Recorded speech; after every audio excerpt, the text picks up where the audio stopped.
Each time he comes up here, he thinks it'll make him happy, that a relief will come over him, that there'll be some respite from the dull ache in his chest.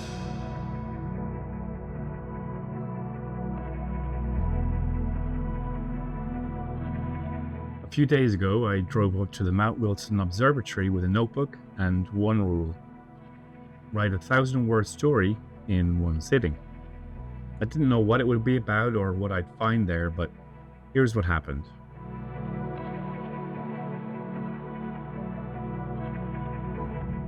The road up to the observatory is closed for roadworks until 2 o'clock on weekdays at the moment, so I went up late Friday afternoon. As I climbed, the weather shifted. Fog started rolling in, the air got cold and damp. By the time I got to the top, the world felt muffled. Perfect writing weather.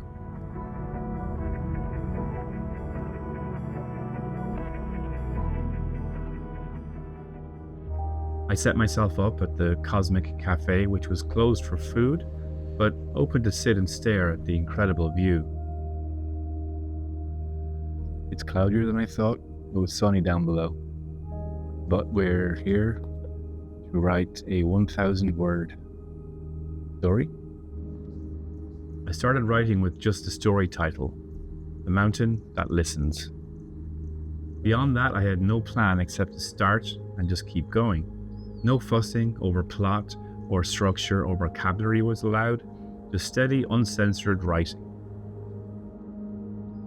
For example, I started writing in the first person, but a half page in I switched to the third, but I didn't start over, I just changed the wings in midair and kept on flying. The deeper he went along the trail, the farther he felt from the city. Every 100 yards dropped 1,000 souls from his view, shaking them off his legs. Who needs them? Not the mountain. So the sun has come out. I counted the words in my notebook. Roughly comes out to about 200 words a page. So I need 5 pages, and I've just done the first one. Still haven't. Doesn't feel like the story has clicked in yet. I'm still like warming up. I wrote in long, flowing sentences, probably influenced by Child of God, the Cormac McCarthy novel I'd just finished reading. Given the exercise and the setting, it felt like the right energy for the story too. The story itself was about a mountain that listens and takes what it needs to survive. A kind of guardian figure who lures people in and pulls them underground to protect itself from the damage that people and cities can bring. That angle wasn't planned, but it just happened on the page.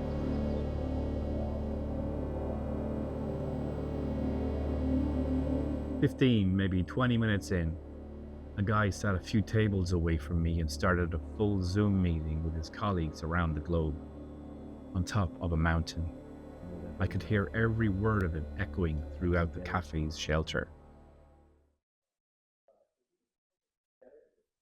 I got something similar, but apart from that, it was just kind of non-stop, and the energy really suggested just long sentences.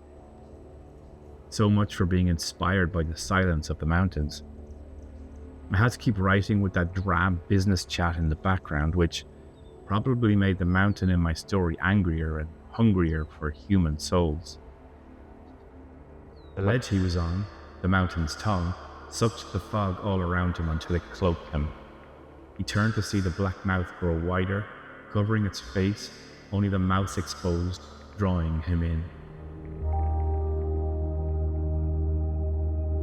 By the time I finished, the fog lifted, and suddenly the whole place was blue sky and sunlight as if it was a complete new day.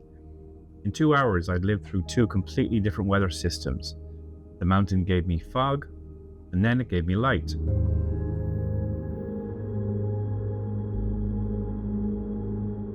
There we have it. I came to the mountains and I wrote a story called The Mountain That Listens. 1,400 words in one sitting. first fiction piece I've written in a very long time. And it's that easy.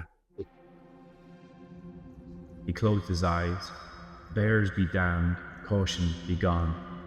He was on the mountain's tongue, and bears and lions wouldn't dare enter. They hear the screams seeping from the crevices every dawn. They want none of that. What I found in the mountains wasn't just the story.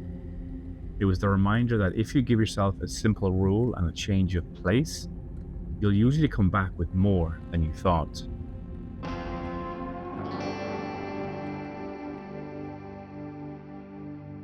So what did I find in the mountains? Fog and silence, 1,000 words, and even the sound of someone else's meeting echoing over it all. And it still worked. Over to you. When was the last time you gave yourself a creative challenge just to see what would happen?